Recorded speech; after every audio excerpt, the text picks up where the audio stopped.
자, 여러분 안녕하세요. 이번 시간에는 지난 시간 통일신라와 발해의 발전에 이어서 두 번째 중단은 고대 사회의 종교와 사상에 대해서 학습하도록 하겠습니다. 자, 학습 목표를 여러분 같이 볼게요. 첫 번째, 삼국이 중앙집권 국가로 성장하면서 불교와 유학을 수용하였음을 말할 수 있다 입니다.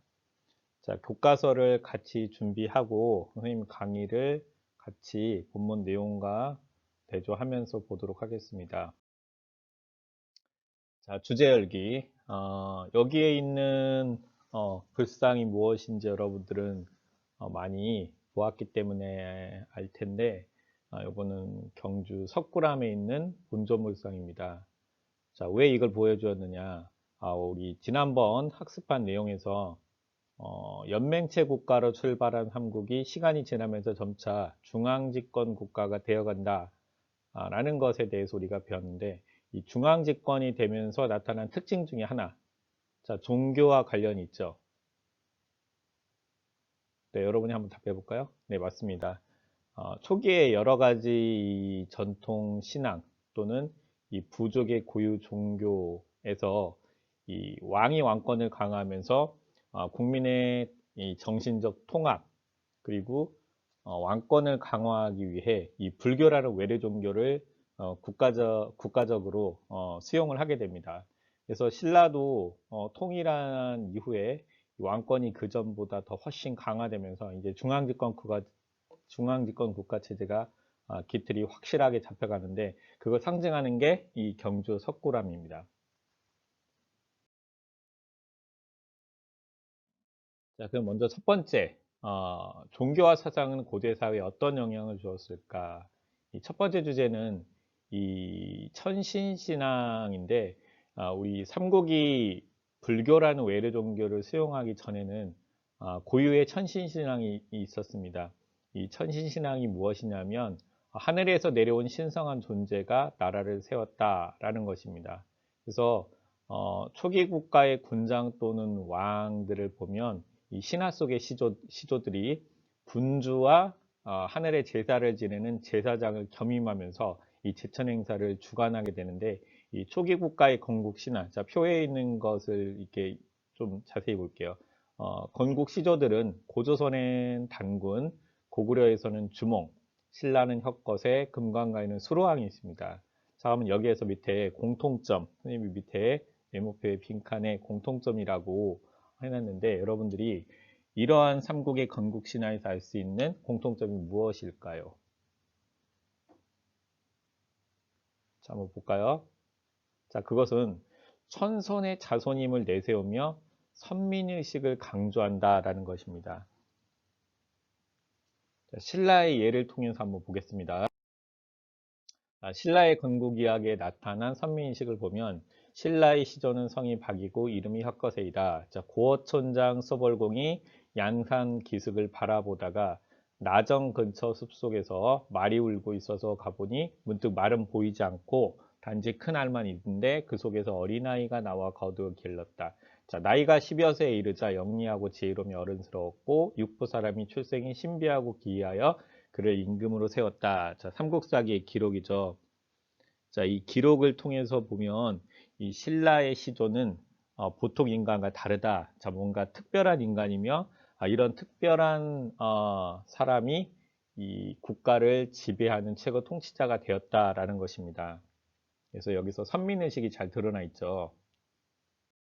다음으로 넘겨볼까요? 자, 그리고 제천행사인데 이 삼국이 제천행사에서 건국 이야기를 재현을 합니다. 그래서 이런 행사를 통해서 각 고구려 백제의 5부 그리고 신라의 6부 구성 사이에 유대를 강화하고 국가의 통합을 추구하게 되는데, 이 대표적인 예가 여러분 밑에 사진에 보이는 고구려의 국동 대열입니다.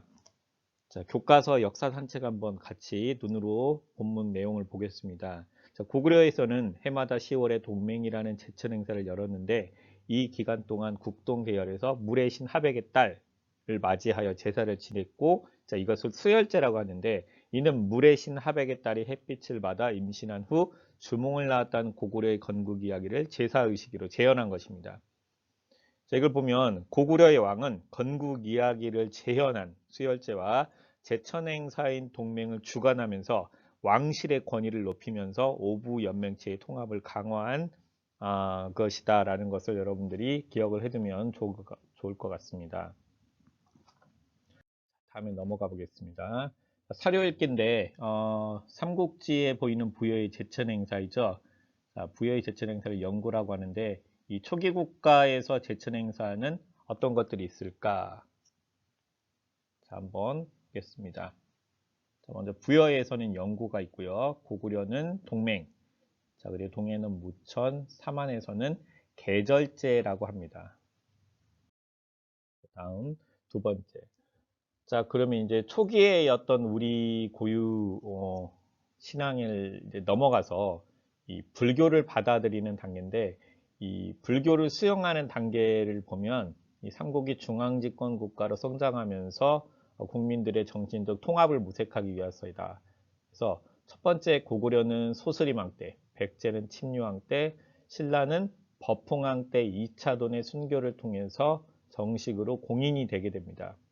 그리고 두 번째 특징인데 이 삼국에서 왕실이 불교를 활용하여 왕권의 신성함을 강조하며 왕권 강화를 추구하였다라는 특징이 있는데 그래서 우리나라의 불교의 초기 특징이 국가 불교라고 하는 것입니다. 자, 이걸 보면 우리나라의 불교가 전래되는 초창기부터 이 민간에서 주도적으로 했다기보다는 왕실이 주도하여서 직접적으로 이 불교라는 것을 확산하고 도입하게 됩니다. 그래서 이런 것을 우리가 예를 들어서 국가불교라고 하는데 특히 신라에서는 이런 흐름이 두드러졌다라고 보면 됩니다. 이 얘가 신라 진흥왕은 이 전륜성왕을 자처했는데 이 전륜성왕이라고 하는 것은 가로 옆에 설명해서 여러분들이 보면 인도 신화 속에서 수레바퀴를 굴려서 세계를 지배하고 부처의 말씀이나 가르침으로 나라를 다스리는 이상적인 재앙을 일으킵니다. 왕이 스스로 자기는 전륜성왕이다 라고 했다는 거죠.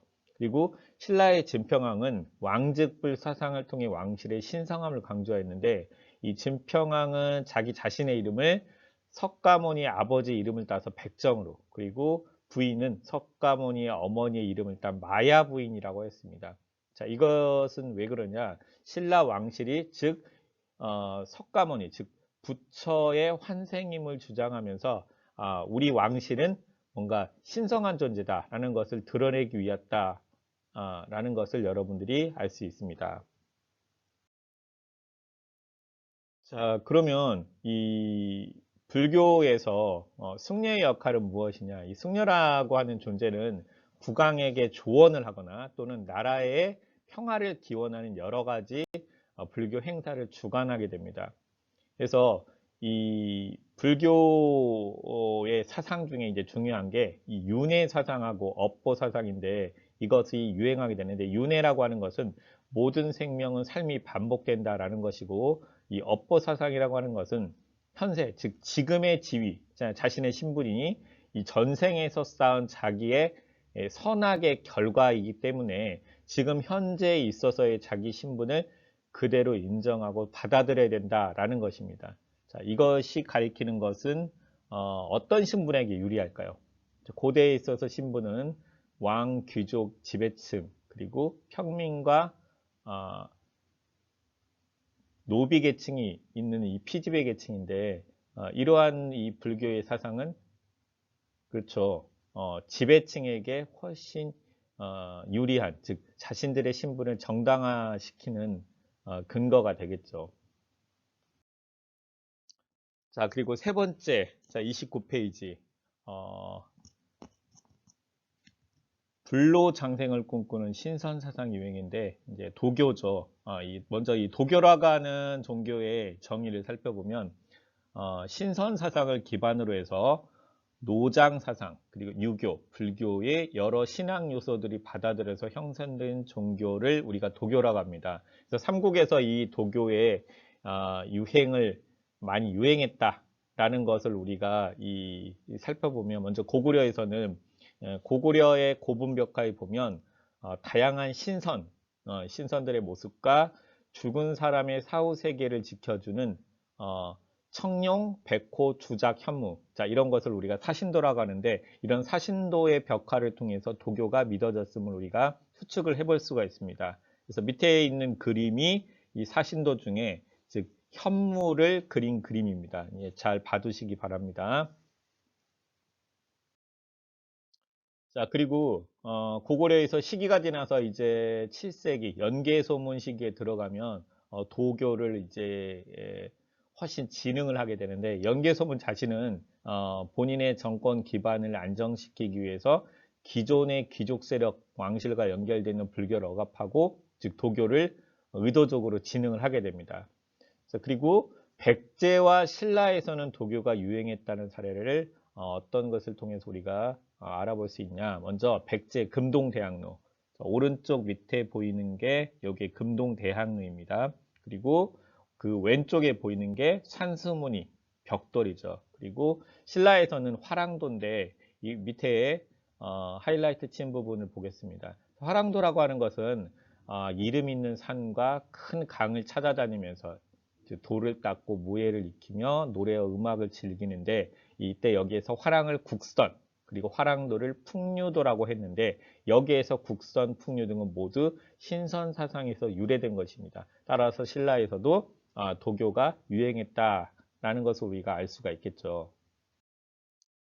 그리고 네 번째 유학인데 유교 통치 이념이 보급되는 시기를 살펴보면 고구려에서는 소수리망 때에 수도에 태학을 설치하여 귀족 자제들을 가리켰으며 지방에는 경당을 두어서 평민 자제에게 경전과 활쏘기를 가르쳤다라는 내용을 통해서 우리가 알 수 있고요. 백제는 한학의 밝은 오경 박사를 두고 이 태학에서 귀족 자제에게 유학을 가르쳤다. 그리고 신라는 진흥왕 순수비에 이 서경과 논어를 인용한 구절이 있으며 유교 교육기관인 태학의 존재 그리고 임신서기서에서 청년들이 유학경전을 공부하겠다는 기록을 통해서 유교 이념이 보급되었다라는 것을 우리가 알 수가 있습니다.